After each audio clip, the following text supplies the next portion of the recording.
유대인의 탈무드에서 우리 인생을 이렇게 이야기했습니다. 아이가 딱 태어나면 왕이다, 왕이다. 모든 가족들이 그 왕을 모십니다. 그 왕의 비위를 맞춰줍니다. 까꿍 까꿍. 2살이 되면 돼지랍니다. 무엇이 깨끗한지 무엇이 더러운지 집안을 기어다니면서 아무거나 입으로 갑니다. 18살이 되면 우리 인생을 말이라고 비유했습니다. 우리 인생에서 가장 신체적으로 왕성할 때 그 왕성한 신체를 가지고 자기를 뽐내는 말처럼 달리는 말이다. 그리고 드디어 결혼을 하면 당나귀다 그랬어요.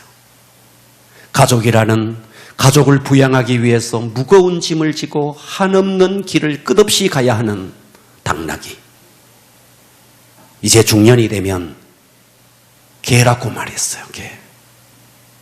직장을 가도 비위를 맞춰야 돼요. 아랫사람 비위를 윗사람 비위를 맞춰가면서 꼬리를 흔들면서 도대체 가족이 무엇이길래 온갖 자존심 다 버리고 가족을 위해서 그렇게 꼬리치며 살아야 하는 인생. 개라고 비유했어요. 나이가 더 들면 원숭이랍니다. 이제 더 이상 가족은 자기에게 관심이 없어요. 아들도 딸도 다 떠나가고 가족들은 더 재주를 잘 부리는 그런 원숭이에게 관심이 있을 뿐 자기에게는 관심이 없는 거예요. 탈무드에서 왜 이와 같이 우리 인생을 뭐 왕으로 뭐 돼지로 말로 또 당나귀로 개로 원숭이로 왜 이렇게 비유를 했는가? 우리 인생을 가만히 살아가는 우리 인생을 보면 어느 하나 만족이 없는 거예요. 많은 사람들을 만나보지만 사연이 없는 사람이 한 사람도 없어요. 대한민국 땅에 사연 없는 사람은 딱 한 사람 있답니다. 노사연. 사연이 없는. 이름이 노사연이어서 그렇지 뭐 그녀인들 사연이 없겠어요. 이무송과 함께 얼마나 사연이 많겠어요.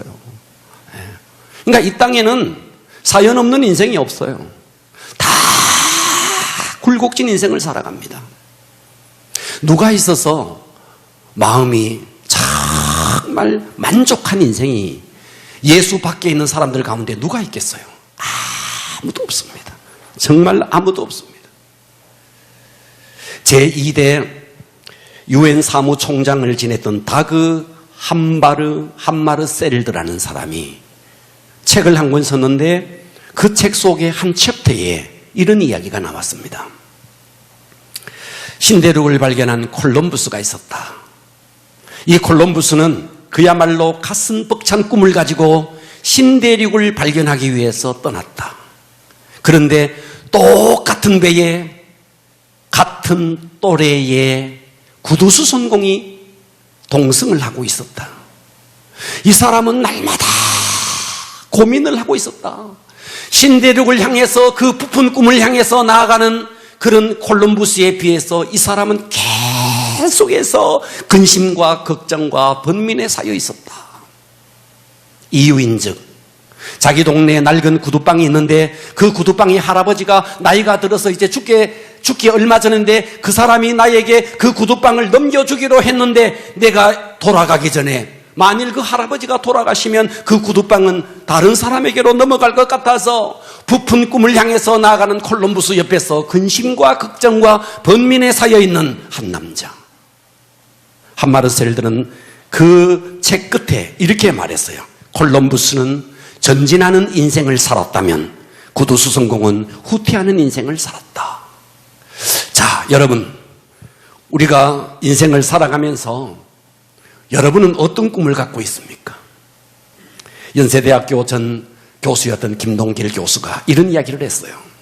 대한민국 땅에 청년이라고 생긴 대학생들이 대학을 다니는 이유가 고작 예쁜 여자 만나려고, 대학을 다니는 그 여대생들이 그저 돈 많은 남자, 능력 있는 남자 만나기 위해서 대학을 다닌다면 대한민국은 끝이다. 그 말을 했어요. 저는 전적으로 동감합니다. 오늘 우리가 예수 그리스도의 이름을 가지고 이 땅을 살아가면서 예수님을 믿어서 고작 잘 먹고 잘 사는 것이 예수 믿는 자의 꿈이라면 한국 땅의 기독교는 끝인 겁니다. 할렐루야. 네. 과연 우리가 인생을 살아가면서 예수를 믿으면서 우리의 꿈은 과연 무엇입니까? 여러분, 저는 예수를 믿는 사람들 중에서도요, 우울증을 앓는 사람들을 많이 봤습니다. 예수를 믿었어요. 복음이 뭐예요? 기쁜 소식이에요. 그 기쁜 소식을 들었는데도 기쁨이 없어요. 날마다 우울해요. 왜 우울합니까? 복음 외에 다른 무언가에 관심이 있어서 그래요. 복음이면 내 인생의 전부다. 복음이 내 모든 인생을 통치한다. 그 사람에게 복음이 전부라면 무엇이 더 이상 바랄 것이 있겠습니까? 복음이 실제가 되지 못하고 날마다 삶 속에서 자기 연민에 빠져 있으니까 복음을 안다 하면서 예수를 믿는다 하면서도 날마다 우울한 거예요. 여러분, 십자가는 그 정도가 아닙니다. 아멘 합시다. 십자가는 그 정도가 아니에요. 내가 믿고 있는 십자가 예수 그리스도는 그 정도의 수준이 아니라는 거예요. 내 인생 전부를 발칵 뒤집을 수 있는 능력 있는 복음이라는 거예요. 그 복음을 듣고도 고작 우리가 예수 믿어서 잘 살고 잘 먹고 성공복음, 번영복음에 취할 수 없다는 것입니다. 할렐루야. 저는 오늘 설교의 제목을 다시 비전 앞에, 따라서 합니다. 다시 비전 앞에. 오늘 은혜 받아주실래요? 다시 비전 앞에. 다시 한번 시작. 오늘 우리가 다시 이 비전 앞에 설 수 있기를 주님의 이름으로 축원합니다. 축원합니다. 호흡을 조절하시고 집중하시고 은혜 받기를 바랍니다. 할렐루야. 우리가 다시 비전 앞에 서기 위해서 첫 번째 우리가 해야 할 것이 있습니다. 우리가 붙잡아야 할 비전이 뭐냐는 거예요. 우리가 붙잡아야 할 비전은 하나님의 목적과 연결된 비전이어야 합니다. 그냥 사람들이 비전 많이 해요. 아, 나는 의사의 비전이 있다. 나는 판사의 비전이 있다. 나는 정치인의 비전이 있다. 그래, 그 비전 가지고 뭐하게? 하나님의 목적과 관련되지 않은, 하나님의 목적과 연결되지 않는 비전, 그 비전 가지고 뭐하게? 우리의 비전은 하나님이 나를 이 땅에 보내실 때의 그 목적과 연결된 비전이어야 합니다. 그래서 오늘 본문 고린도전서 9장 22절은 이렇게 말해요. 약한 자들에게 바울이 말하는 거예요. 약한 자들에게 내가 약한 자와 같이 된 것은 약한 자들을 얻고자 함이요. 내가 여러 사람에게 이런 모양 저런 모양 여러 모습이 된 것은 아무쪼록 몇 사람이라도 구원하고자 함이니. 할렐루야. 23절 보세요. 내가 복음을 위하여 모든 것을 행함은 복음에 참여하고자 함이라. 그러니까 우리의 비전이라는 것은 하나님이 나를 이 땅에 보냈을 때 그냥 아무렇게나, 여러분 가끔씩 우리가 말이죠, 옛날에 저 시골에서 말이죠, 밀가루를 막 반죽해서 말이죠, 수제비를 막 마구 떼서 수제비를 먹었어요. 여러분, 수제비 같은 인생 아닙니다. 마구 던져진 그런 인생 아닙니다. 하나님은 우리를 목적을 가지고 이 땅에 우리를 보낸 거예요. 그 목적이 뭐냐는 거예요. 그냥 아무렇게나 던져진 존재가 아니라는 거예요. 하나님은 우리를 이 땅에 보낼 때 반드시 이루고 오라는 목적이 있는 거예요. 방학을 합니다. 교사가 아이들에게 숙제를 내서요. 이 방학 동안에 너 이거 숙제해라. 방학이 끝나면 아이들은 다 숙제를 그 선생님 앞에 갖다 내야 되는 거예요. 우리가 이 땅에 하나님께서 우리를 보낼 때 숙제를 주셨어요. 할렐루야. 그 숙제를 마치고 우리의 목숨이 끝나는 그날, 그 모든 숙제를 가지고 전능하신 하나님, 이 땅에 우리가 살 때의 모든 것을 보시고 아시는 그 심판자 되시는 하나님 앞에 나의 모든 숙제를 내어 놓아야 합니다. 반드시 그날은 옵니다. 오게 돼 있습니다. 그 숙제가 뭐냐는 거예요. 그것이 22절 바울이 이렇게 말하는 거예요. 약한 자들에게 내가 약한 자와 같이 되었다는 거예요. 왜요? 약한 자들을 구원하려고. 내가 여러 사람에게 여러 모습이 되었대요. 왜요? 아무쪼록이라도 몇 사람이라도 구원하기 위해서. 그래서 우리의 비전은 무엇이어야 되느냐? 영혼 구원이어야 한다는 거예요. 할렐루야. 구원이 뭔데요? 우리가 구원 그러면 구원 건지는 거 아닙니까? 건지는 거 아니에요? 구원은 건지는 거예요. 그러면 무언가에 빠졌다는 거예요. 무언가에 빠졌어요. 어디에 빠졌는데? 죄에 빠졌다는 거예요. 아멘 합시다. 집중해 주실래요? 뭐에 빠졌다? 뭐에 빠졌다고요? 죄에 빠지면 죄의 삭은 뭔데? 사망이 뭔데? 지옥이에요, 지옥. 할렐루야. 그러니까 세상의 모든 사람들은 죄에 빠져서 사망에 빠져서 영원한 지옥을 갈 수밖에 없는 존재라는 거예요. 네. 예수님께서 이 땅에 오셔서 십자가를 지셨네. 왜요? 그 죄 속에 빠진 그 인생들을 구원하기 위해서. 사람들은 오늘 여러분들도 그래요. 저 소리 목사님 설교 때마다 예배 때마다 해서 지겹다 지겨워 그럴 수 있어요. 여러분 복음이 정말 실제가 되면요, 여러분 사형 언도를 당한 사람이 지금 목숨이 지금 경각에 달려서 죽게 생겼는데 누가 와서 사형 언도를 무효시키고 특별 사면 얼마나 감격적이에요. 얼마나 감격이에요.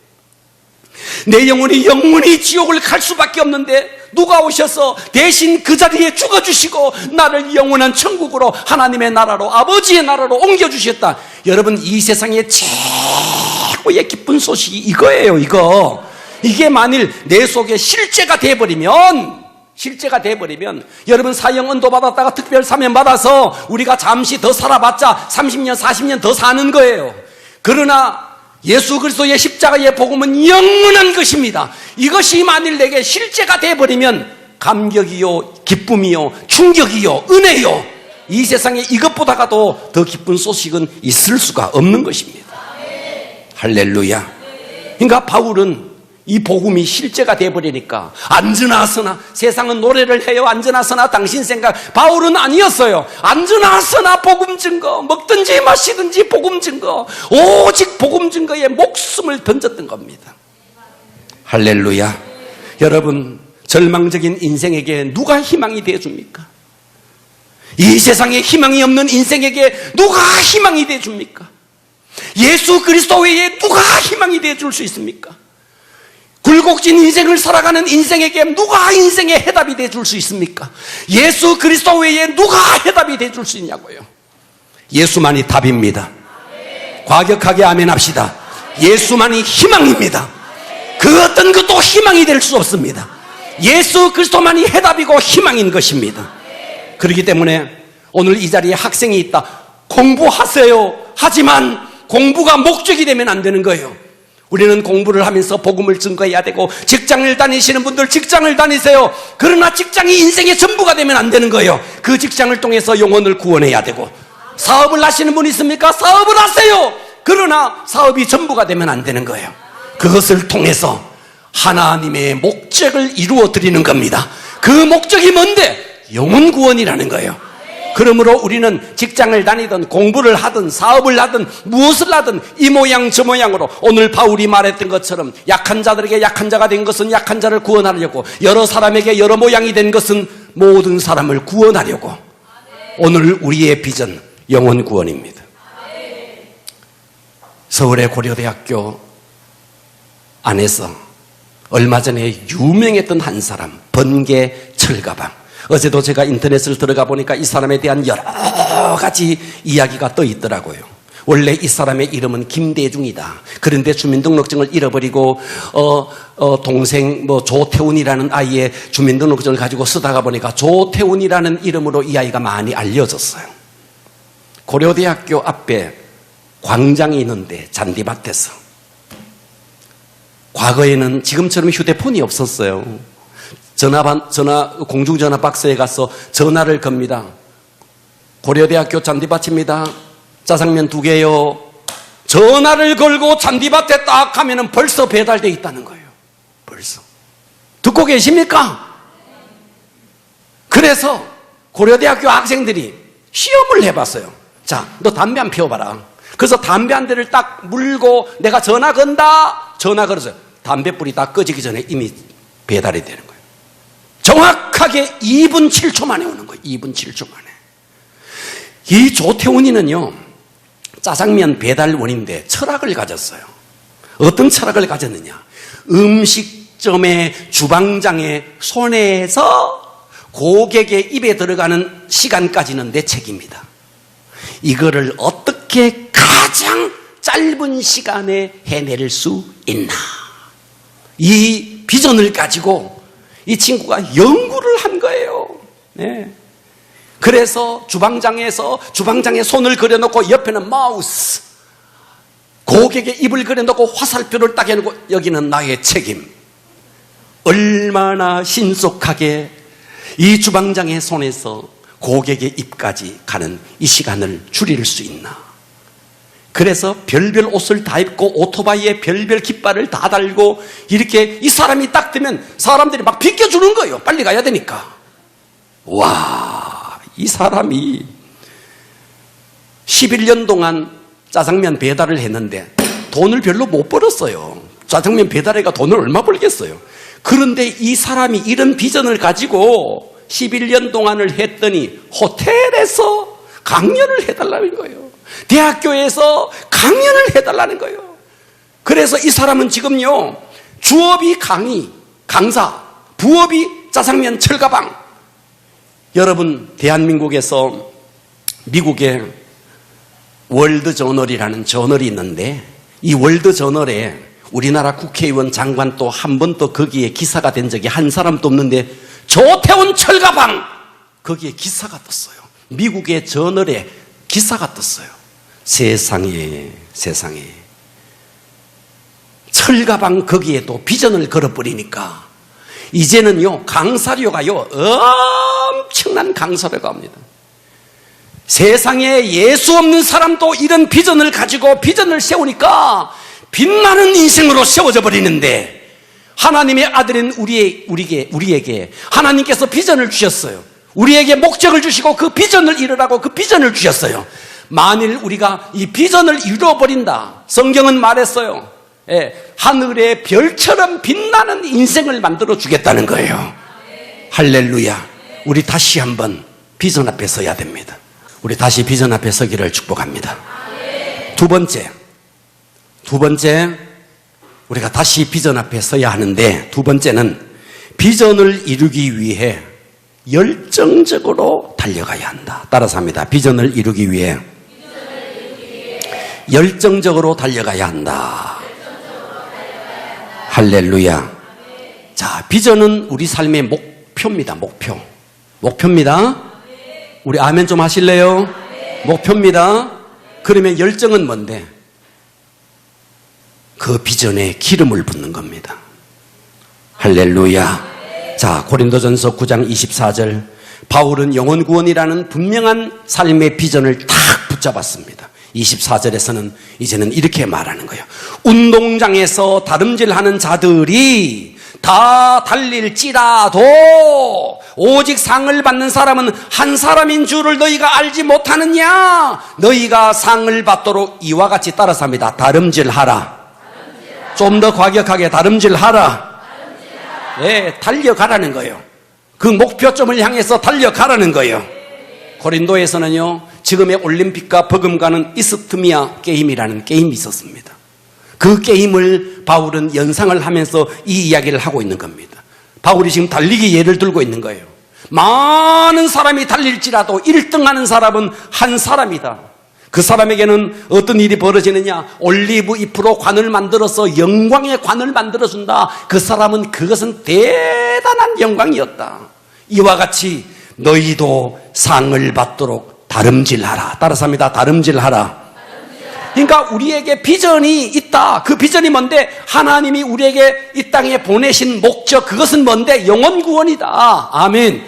그 영혼 구원이라는 비전을 붙잡았으면 그냥 있는 게 아니고 달려가라는 거예요. 다름질하라는 거예요. 몸부림치면서 다름질하라는 거예요. 예. 이 대리 속담에 말하는 것과 이루는 것 사이에는 많은 구두가 딸가야 한다 라는 속담이 있습니다. 내가 말을 하는 것과 성취 사이에는 무수한 노력이 필요하다는 거죠. 아멘. 네. 노력 없이 이루어지겠습니까? 예? 고대 그리스의 데네스라는 위대한 웅변가가 있었습니다.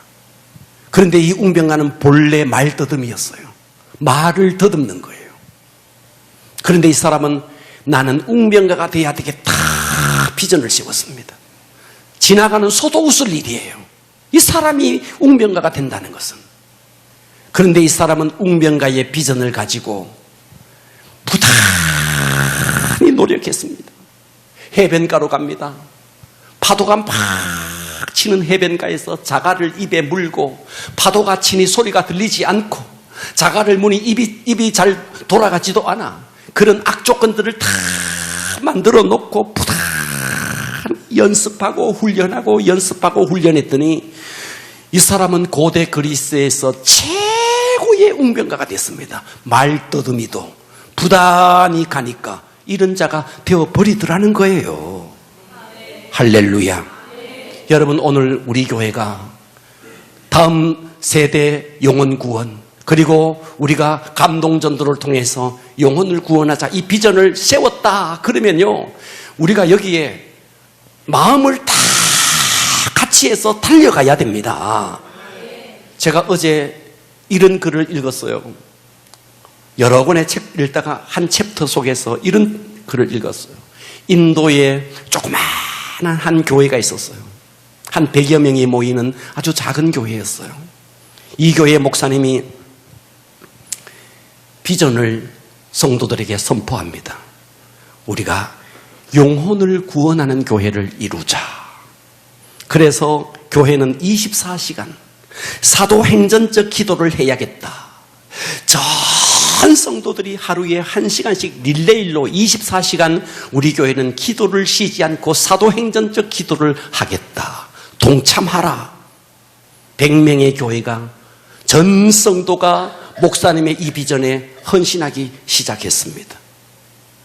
불과 몇 년 만에 이 교회는 100명의 선교사를 파송하는 교회, 3만 명이 출석하는 교회, 성도가 5만 5천석이 모여서 함께 예배를 드릴 수 있는 이런 교회당을 짓고 있었습니다.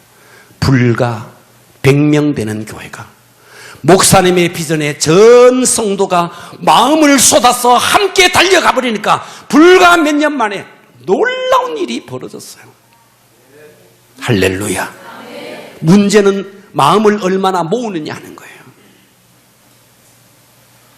산미그룹이라는 그룹이 있었는데 그 그룹에 회장이 있고 부회장이 있는데 이 부회장이 은퇴를 했습니다. 산미그룹 정도의 부회장이 은퇴를 했다고요. 그런데 이분이 다시 취직을 했어요. 어디에 취직을 했느냐? 호텔에 웨이터로 취직을 했습니다. 아니, 산미그룹의 부회장이 모든 주기를 다 내려놓고 호텔에 웨이터로 취직을 했어요. 호텔에서도 너무 부담스러워. 아니, 부회장식이나 한 사람이 여기 와서 웨이터를 하겠다고 너무 부담스러워. 그런데 이 사람은 기쁘게 하겠다는 거예요. 보통 사람 같으면 내가 왕년에. 여러분, 미국에 이민 간 사람들 중에서요, 제일 적응 못하는 사람이 학교의 교장 선생님이랍니다. 아, 내가 옛날에 교장 선생님인데 내가 이러다가 쫄딱 망한대요. 산미그룹의 부회장이 그 직위 다 내려놓고 호텔 웨이터로 취직을 했어요. 일을 하면서 이 사람이 얼마나 최선을 다하는지, 어떤 일이 벌어졌느냐. 그 높은 직위에 있던 사람이 그 직분 다 내려놓고, 그 직위 다 내려놓고, 그 자존심 다 내려놓고, 사람들 오면 그거를 말이죠, 서빙을 하는 웨이터를 하니까 사람들은 비웃을지 모르죠. 그런데 이 사람은요, 정말 나중에 기사가 나고 수많은 사람들이 자기의 그 직위를 내려놓고 그 낮은 자리에 가서 그 일을 하는 것이 때문에 방송에 출연하게 되고, 과거에 산미그룹의 부회장으로 있을 때보다가도 웨이터로 있으면서 방송 출연을 하면서 생긴 월급이 훨씬 더 많아졌대요. 아니, 세상 사람도 이와 같은 것에 비전을 내걸어버리고 인생을 던져버리니까 이런 사람이 돼버리는데, 여러분, 하나님께서 우리에게 주신 이 놀라운 비전, 이거, 우리에게 이것을 이루고 오라고 주신 이 영혼 구원의 비전, 여기에 우리가 마음을 한번 쏟아버리면 하나님께서 우리를 어떻게 만들겠느냐는 거예요. 우리에게 필요한 것은 지금 열정입니다. 오늘 이것이 회복되어지기를 축원합니다. 세 번째입니다. 세 번째는 이 비전에 방해되는 것이 있다면요, 절제를 해야 됩니다. 25절을 보십시오. 이기기를 다투는 자마다 모든 일에 뭐한다? 뭐한다? 크게 합시다. 뭐한다? 절제한다는 거예요.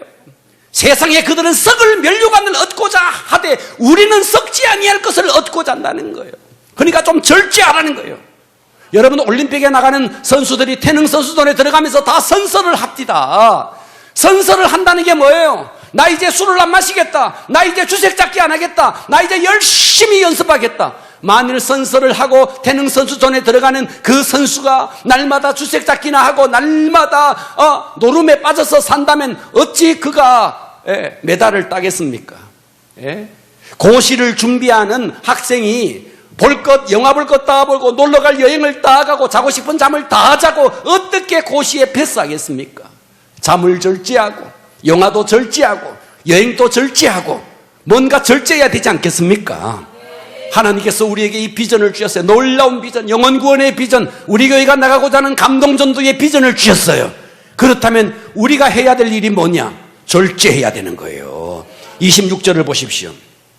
26절을 보니까 그러므로 나는 다름질하기를 향방 없는 것 같이 아니하고, 달리기를 하는데도 아무렇게나 방향을 잡지 않고 가는 게 아니고 목적을 향해서 달려간다는 거예요. 그렇게 하면서 갑자기 권투 이야기를 합니다. 싸우기를 아무데나 허공을 치는 것 같지 아니하고 상대방을 친다는 거죠. 권투 경기를 하면서 그 다음에 9장 27절에 보세요. 내가 내 몸을 쳐서 복종하게 하면, 자, 다시 여러분 고개 들어보세요.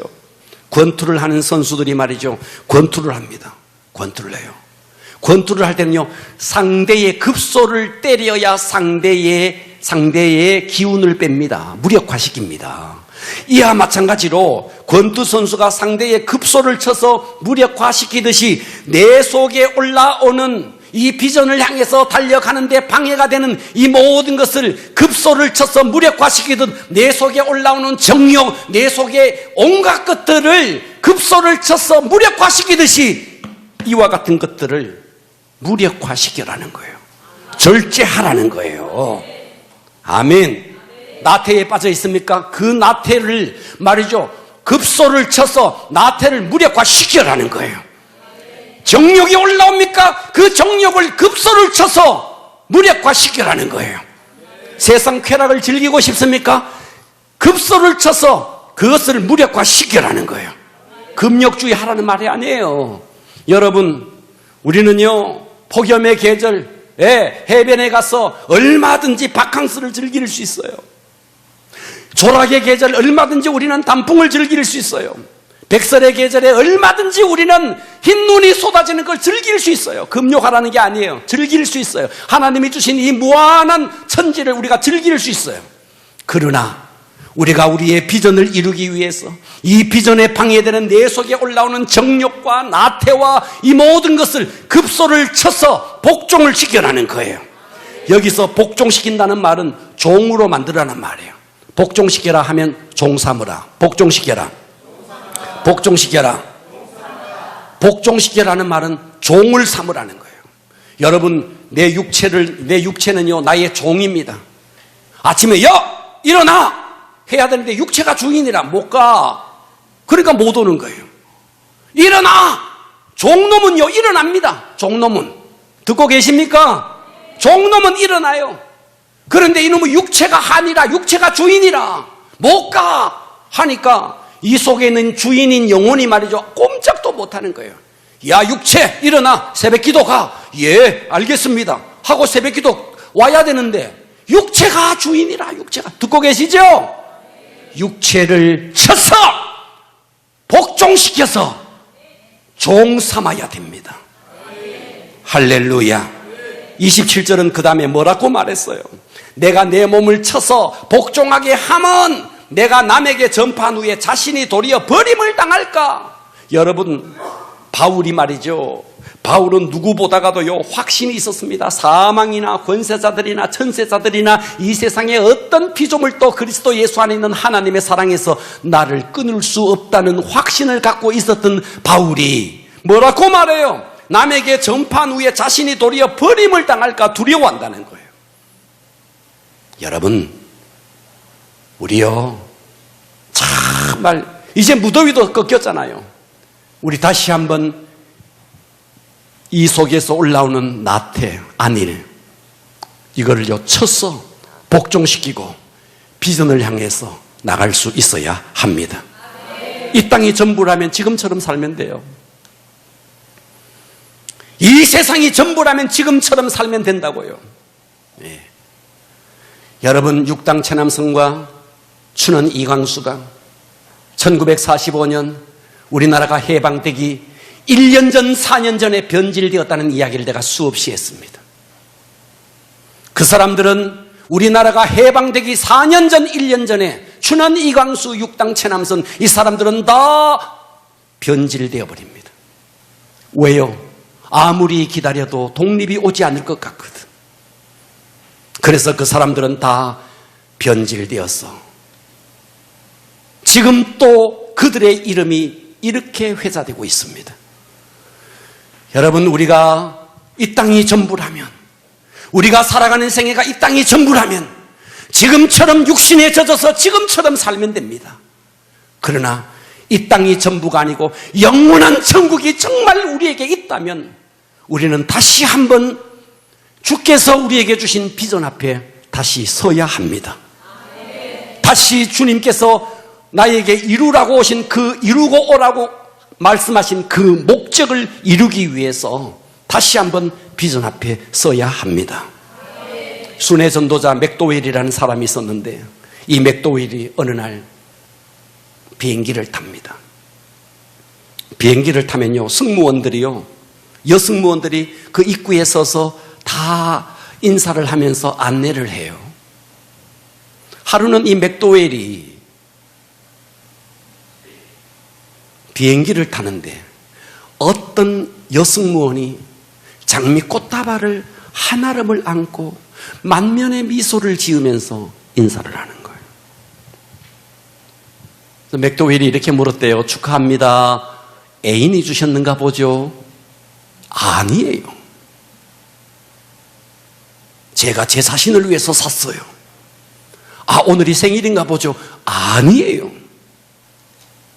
제가 가만히 생각해 보니까 오늘 내가 이렇게 살아있다는 것이 너무 감사하고 내가 오늘 이렇게 살아서 비행기에 타는 이 승객들을 이렇게 섬길 수 있어서 너무 감사하고 내가 이렇게 하나님으로부터 선택받았다는 것이 너무 감사해서 내 자신에게 축하해 주고 싶어서 내가 내 자신을 위해서 꽃다발을 샀어요. 할렐루야.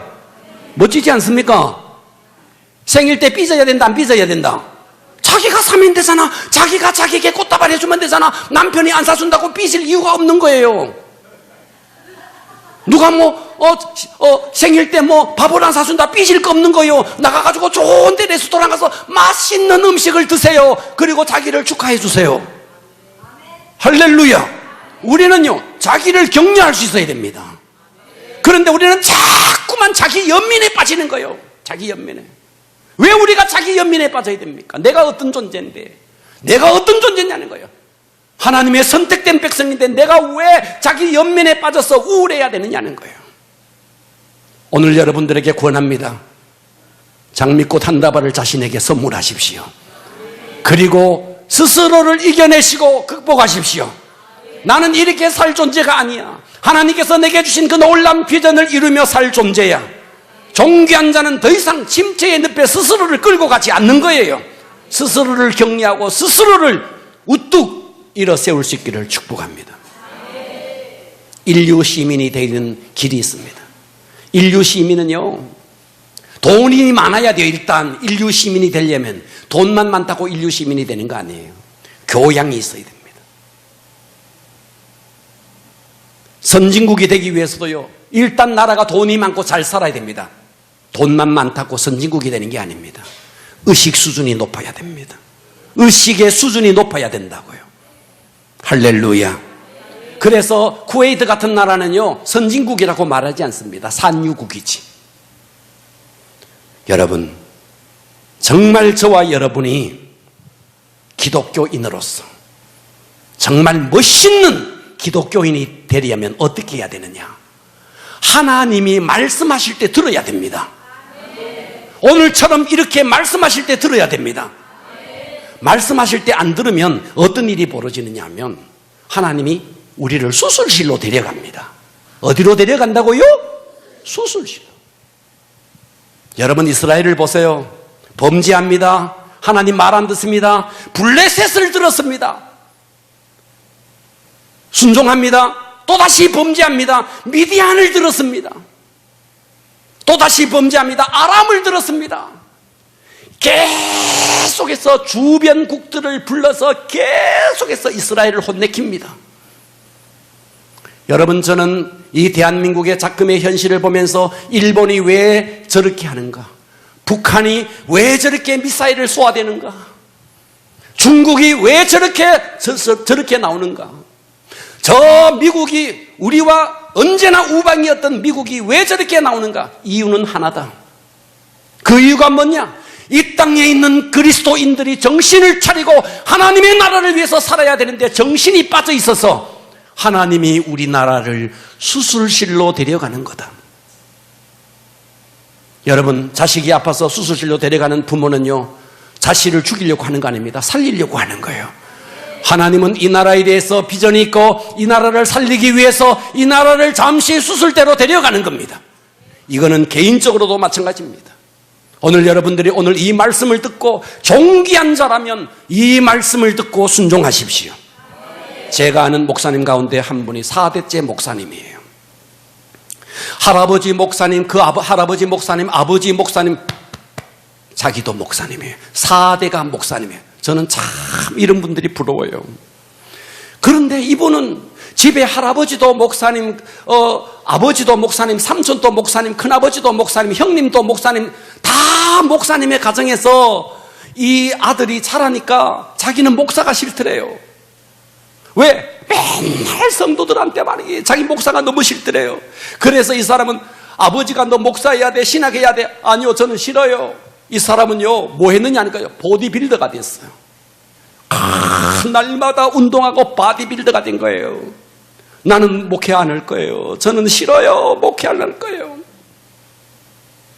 그래서 육체미 선수가 돼가지고 말이죠, 울긋불긋하면서 말이죠, 몸이 말이죠, 대단한 사람이 된 거예요. 그런데 어느 날 하나님께서 말이죠, 교통사고가 팍 났는데 차가 완전히 종이 쪽이 구겨지듯이 구겨진 거예요. 이렇게 구겨진 거예요. 그런데 신기하게 뒤에도 와서 박고 앞에도 와서 박았는데 운전대에 앉아있는 자기에게만 5cm만 더 와도 무릎이 완전히 날아갈 참인데 멀쩡한 거예요. 멀쩡한 거예요. 이 정도가 되면 하나님이 사인을 줬구나, 순종하면서 하나님의 뜻대로 살아야 되겠구나 했는데 웬걸, 그리고도 또 막 순종 안 하고 멋대로 산 거예요. 3개월 후에 림프암이 생긴 거예요. 생식기에서부터 겨드랑이까지 막 암이 막 온몸에 확 다 퍼진 거예요. 그래서 병원에 갔어요. 병원에 갔더니 척추에 드릴을 가지고 척추에 드릴로 뚫어서 주사바늘로 그 척추액을 빼내서 검사를 해야 되는데 뼈 속에 드릴로 한번 생각해 보세요. 얼마나 막 소름이 끼치는 거예요. 그런데 하다가 뚝 하더래요. 바늘이 들어가다가 부러져 버린 거예요. 바늘이. 의사가 두 가지 중에 하나 선택해라 그러더래요. 당신은 암에 걸려서 지금 3개월 후에 어차피 죽는다. 그냥 바늘이 안에 있는 상태로서 그냥 이렇게 죽든지, 아니면 엉덩이 뼈를 절단을 해가지고, 완전히 절단해가지고, 그리고 그 속에 있는 바늘을 뽑아내고, 그리고 석고로 하체를 완전히 꼼짝도 못하도록 기부수해가지고 엉덩이 뼈가 굳을 때까지 당신 엉덩이 뼈 굳기 전에 죽는다. 둘 중에 하나 선택해라 그러더래요. 듣고 계십니까? 듣고 계세요? 그러더래요. 이런 상황 속에 이 사람이 이제 진짜 올 게 왔구나 하고 주님 앞에 나갔대요. 주님 앞에 나갔대요. 주님 앞에 나가서 두 손 들고, 하나님, 제가 정말 불순종했습니다. 정말 불순종했습니다. 저를 용서해 주십시오. 저를 용서해 주십시오. 정말 밤이 맞도록 기도하면서 그 기도하는 이 친구를 하나님이 그 밤에 만나 주셨어요. 3개월 후에 죽는다는 사람이 안 죽어. 안 죽어. 이 사람은 선교사가 돼서 전 세계 선교를 하는 선교사가 됐는데, 너무 재밌는 건 공항에서 가면 금속 탐지기가 있는데, 통과하면 삑 하는 거예요. 벨트 뺐습니까? 예. 휴대폰 뺐습니까? 예. 사 뺐는데 가면 삑 하는 거예요. 엉덩이 쪽에만 가면 삑 그러는 거예요. 뭡니까? 그래서 이분은 장황한 설명을 해야 되는 거예요. 내가 이래가지고 척추에 바늘 들어가다가 드릴이 이게 말이죠, 꺾어져가지고 이 속에 바늘이 있는 거라고. 그런데 하나님이 나를 살려줬다고. 그렇게 하면서 공항에 금속 탐지기를 그거를 검사하는 그 사람에게 복음을 전하는 사람이 됐다는 거예요. 듣고 계십니까?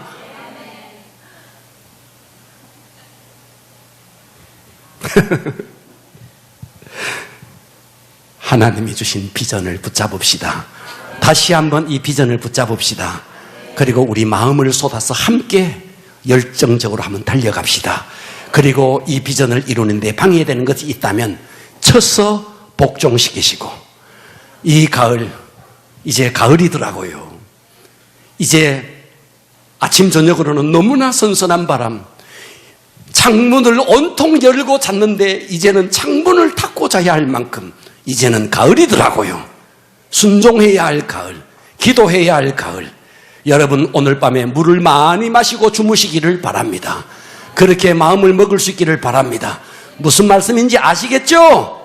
승리합시다. 기도하겠습니다.